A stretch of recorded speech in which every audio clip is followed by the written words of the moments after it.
So Wow. you're right on. Anxiety is really you can't get rid of anxiety, but you can either tolerate it or not. And often people find it intolerable because it's been too painful for too long.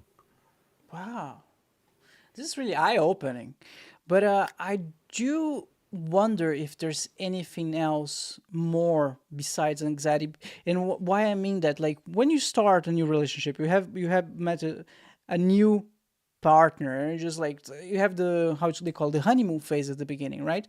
Like anything can happen, and you're okay, like because you are in this honeymoon phase. So I feel like there's something else because I think over time, as I understand, after certain periods of certain amount of months, I think 7 months. I don't know. It depends. I think varies depending on the couple. You correct me if I'm correctly, if I'm wrong, but then this phase ends, and then the real couple start to show up. And then there can be conflicts and stuff like that. And I feel like anxiety being there or not, it's kind of doesn't, you know what I mean, like I feel like there's something else besides just anxiety that. Oh yeah, So what yeah, would be those things? yeah. There, of course. I mean, it's not just only anxiety per se; it's what goes along with it. And so, what when I was saying, yeah, the issue is how much you can tolerate the anxiety. That's associated with a lot of the stuff you're talking about. So early on in a relationship, really all you have early on in a relationship is a bunch of illusions. And Oh. I don't mean that in a cynical way. Do you know what I mean? It's like that's all you got. You barely know somebody. So you're projecting onto them all kinds of wonderful things, which is lovely. It feels wonderful that early phase where everything when you fall in love with someone, everything they do is just incredible. And you know, if it's different from you, you just discover that it's this new discovery. And if it fits with you, you just feel this wonderful sense of, oh, I finally found someone who gets me and who I Yeah. get him or her. And it's just beautiful. That's all lovely. And so that covers up a lot of differences that just don't amount to anything when you're in that phase. And it's true over time, that phase tends to change. There are folks who even talk about different hormones being involved in early love than in later love. Wow. Some of those early kind of, limerence is the term that somebody coined to describe that feeling of being like deeply in love and sort of blind to everything else, and that over time, yeah, that fades with actual experience. What you start to discover is the real person rather than just the illusions you have about them. And I say real person. And look, one of my favorite things to note, and I'll give a shout out to Jill Bolte Taylor. I don't know if you know that name. She is a neuroscientist who did the very first viral TED Talk. It wasn't the first TED Talk of all TED Talks. It was like the eighth or something, but it was the first one that went viral. Her middle name is Yeah, there it is. You got it exactly. Jill Bolte Taylor. She's a neuroscientist who had, at a relatively young age, in her 30s, a massive left hemisphere hemorrhagic stroke.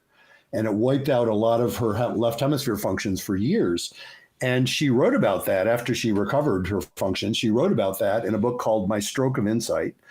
And the reason I'm referring to in this context is a later book she wrote. The second book she wrote is called Whole Brain Living. And her basic thesis, and she writes about it in a very funny way, she's a kind of whimsical writer. Her basic thesis is we are all at least four different people. What? And I love noticing What? that, It's like we're all at least four different. It's funny. I was talking to my wife about this when I was reading the book, and she hadn't read the book, but I was talking to her about it and saying, wow, I really find that an interesting concept. And one of the things Jill Bolte Taylor says is you should all name your own four, give them funny names.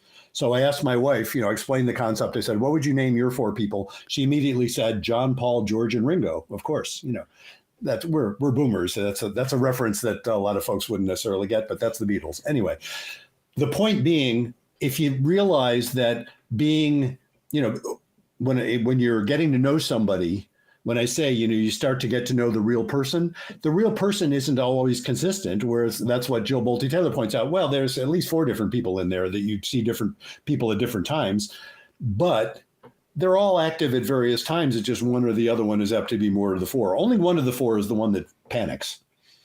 The other three have different, orientations. And, Joe Bolte Taylor's idea is we should all learn to get our four parts together so we can kind of take care of each other.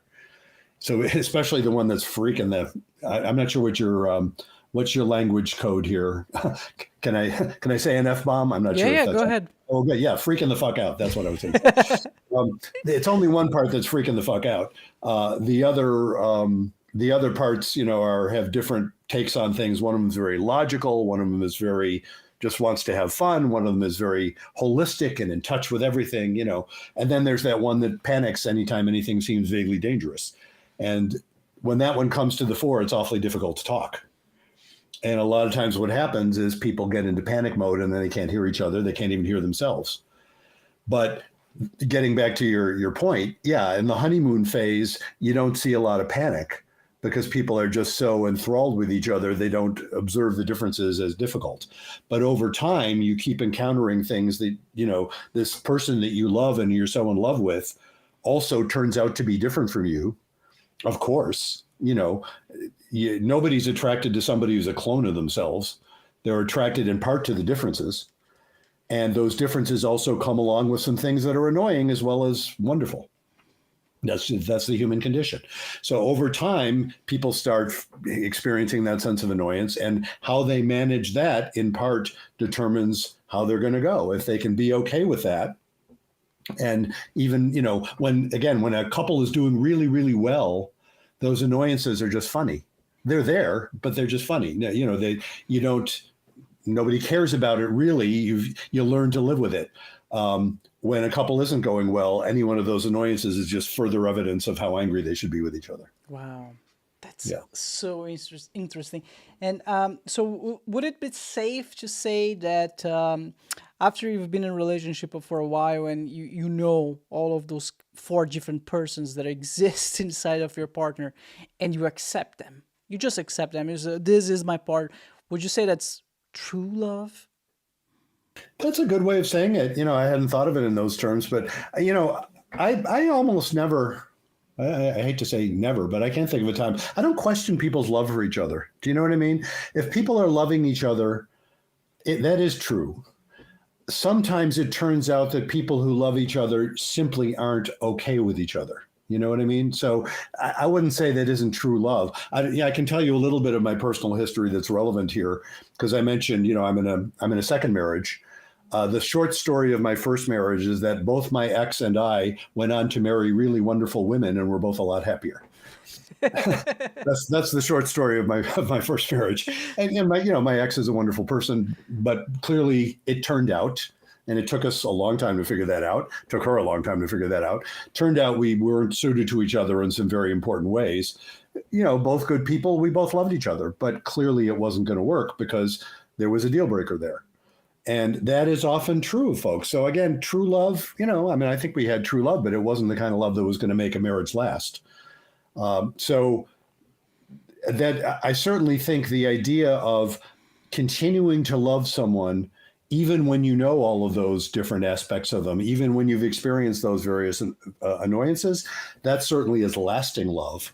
I would certainly agree with that. That's a very nice way of putting lasting love, which I would interpret as healthy love. If you have something that is lasting, it's durable, like it's healthy, because the opposite is unhealthy. Anyway, I heard it once, and please correct me, that no one will ever find the perfect partner. That doesn't exist. You just will find someone that that have one of those persons inside that you don't get along very well, but you just accept it. You won't find someone that is 100% compatible with you. There's always going to be something there, but you're just going to accept it. Yeah. The perfect person wouldn't really be perfect. It would be boring. Oh. I just don't think it would work, Yeah, I totally agree with you. I can't think of the guy who wrote this article a few years ago, who was basically talking about how I think it was a book that went along with it. I didn't read the book, but I read the article. It was in the New York Times, and it was why you will pick the wrong person. And it wasn't cynical about it. It basically was saying what you're saying. He was saying, you know what? When you pick a person, you're picking which annoyances you're going to have to tolerate. Exactly. That's yeah. Exactly. That's what I heard. Yeah, Yeah. Yeah. yeah, yeah. And Who is that's this true. gentleman? Do you remember who's wrote that? I can't think of the name right now. No. Yeah, it's okay. So yeah, it sounds to be true. I feel like it's true. And Dr. Bruce, I wanted to ask you. So we were talking about hormones, different types of hormones, and lasting love. And you mentioned very briefly that there's some types of hormones that happens in later as you're married. So later love hormones. Could you Yeah.